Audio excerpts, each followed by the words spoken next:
Alchemy, the soul of astrology. Our birth charts remain exactly the same for our whole lives, and yet people can and do change over time. Alchemy describes the mysterious nature of change as we gradually come home to our deepest selves, to the most fundamental understanding of our own nature. It is just a question of realizing there is nowhere else to go. Alchemists and astrologers have always worked with the eternal cycles of birth, of growth, of death, and rebirth. The alchemists sought to extract the buried light from the darkness of matter, to transform the minerals, plants, all living beings, and the planetary deities in the great work of bringing the universal spirit, soul, and body into alignment. The alchemists knew that change depends on the movements of the planets. With an eye on the heavens, they knew when to dry out, condense, distill, burn, or dissolve and melt the material in their alembics. Just so, we pass through many different phases in our lives. Under Saturn, we gain earth. We are dried out and condensed, challenged by the limitations of our incarnation. Under Uranus, we gain air and the ability to rise above ourselves. We can see objectively and with perspective. Under Pluto, we gain fire and are consumed by our passions. And under Neptune, we gain water and are softened, dissolved, or drowned by our emotions.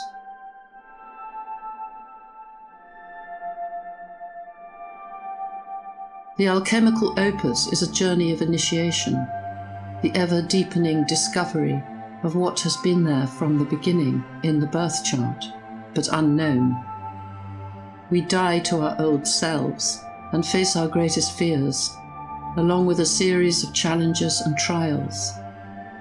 But if we have the courage to stay in the kitchen and keep the alchemical fires burning, the ancestral and cultural distortions are gradually purged and released.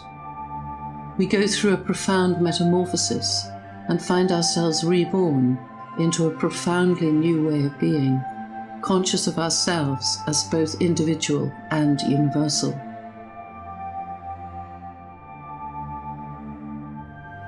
Saturn and its transits bring the trials of the earth element. As we enter the desert, the wasteland, things dry up and we feel abandoned, turned to stone. Only the cold, hard reality remains. Heavy, leaden, and afraid, we feel the weight and limitations of our physical incarnation, the pain of existence. It is time to feel our melancholy, to remember old sorrows and to come to terms with the echoes of the past. We may feel literally as if we are dying, but we are dying to our old selves, to old life chapters and childish dependencies. We are growing up. It is time to be alone, a time of stillness and waiting until we discover what supports us when everything else has been taken away.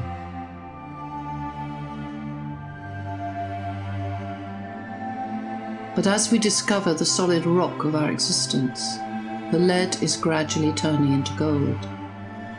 As the Saturn transits past, we may feel older and more tired, but we have a new sense of authority, confidence, and self-acceptance.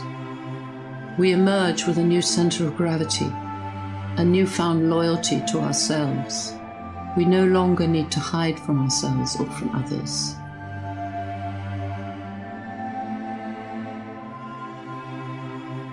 Under the transits of Uranus, we are subjected to the air processes. The solid material of our lives is sublimated, volatilized, evaporated, and turned into a gas. We rise above the particulars and see things from above.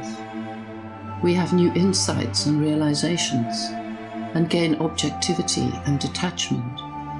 Old ties and patterns are severed.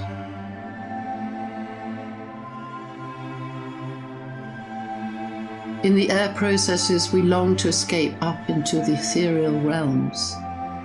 The higher we go, the more remote we become from actual life. We cut ourselves off from nature, from other people, and from our bodies. We can find ourselves stuck in our minds, caught in the sky.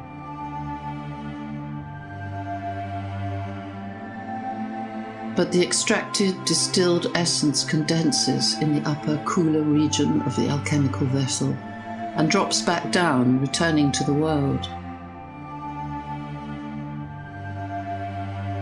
And as the air function transforms, we are healed by the alchemical dew, the healing grace, the sap of the water of life. New insights and realizations are weighed by the human heart, and if they are found to be of value, made personal and given back to the world, grounded in life, with detached compassion and empathy.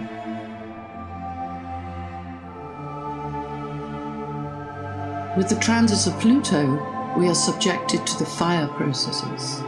Primitive emotions are awakened and unleashed with an intensity beyond reason. We are consumed by a force greater than ourselves. We meet our match. We can no longer have what we want, and all hell breaks loose. We are burned by life. We may feel intense survival anxiety, terrified and powerless, the need to fight for our lives. We may be consumed by rage, obsession, jealousy, destructive violence, the need for vengeance. Or we may no longer be prepared to be ignored, dispossessed, or disempowered.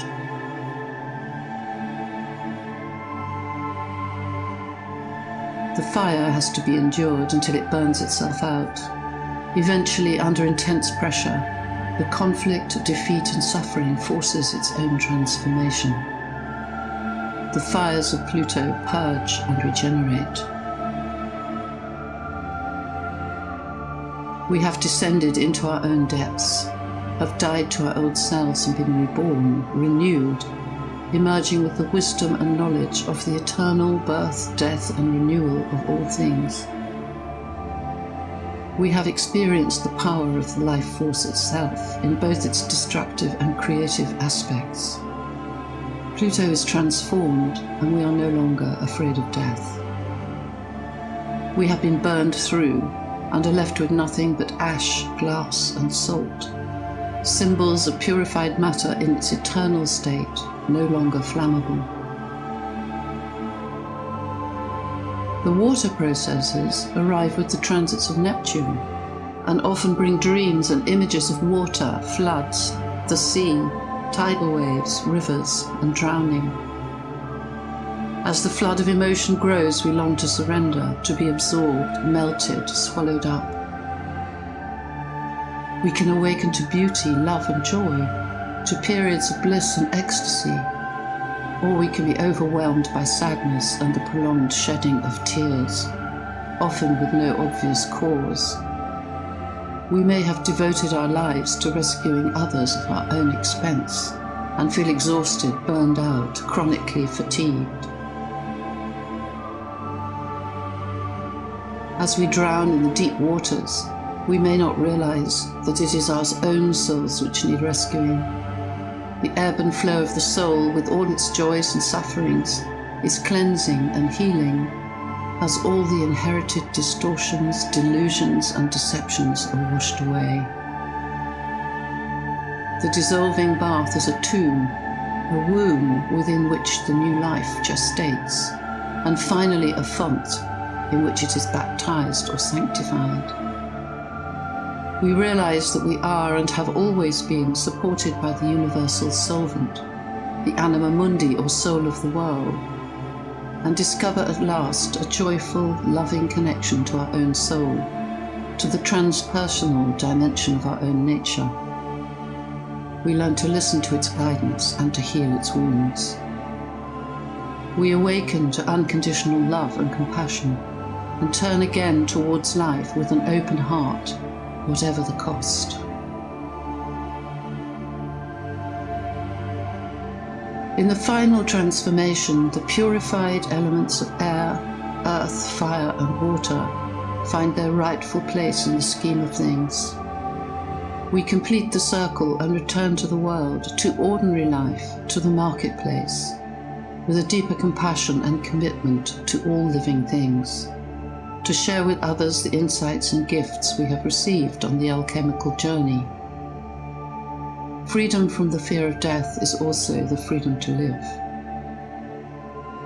In the words of Marianne Williamson, our deepest fear is not that we are inadequate. Our deepest fear is that we are powerful beyond measure. It is our light and not our darkness that most frightens us. Playing small does not serve the world. As we let our own light shine, we unconsciously give others permission to do the same. As we are liberated from our own fear, our presence automatically liberates others.